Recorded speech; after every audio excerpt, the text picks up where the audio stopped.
Wow. Lumalaban ang coverage. Ito yung may foundation natin and ito yung wala.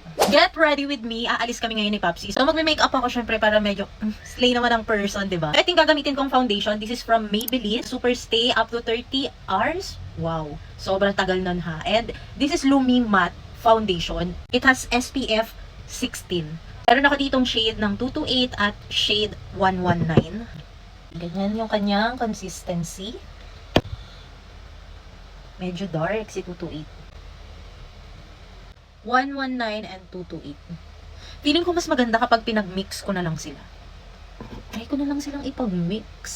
Para makuha talaga yung shade ko. So, ayan, minix ko na lang. And dito na lang tayo sa side na to muna maglagay. Para mapag-compare natin yung difference ng may foundation and wala. Ang dami ko ditong mga dark spot saka redness. So, takpan natin yan.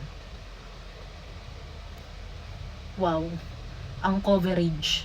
Lumalaban ang coverage. And siya, isang layer pa lang yan. And in fairness naman kasi natakpan niya yung mga redness and dark spot ko dito.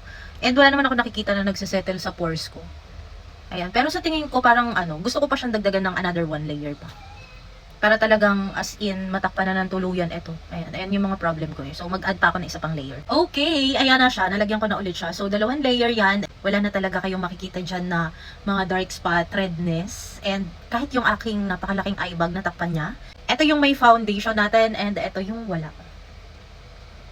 Ano masasabi nyo?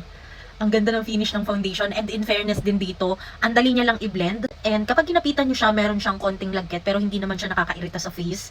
Wala din siyang dewy effect. Matte yung finish niya sa face ko, nakikita nyo ba? In fairness dito sa foundation na to, lightweight lang siya pagka nasa face nyo na siya.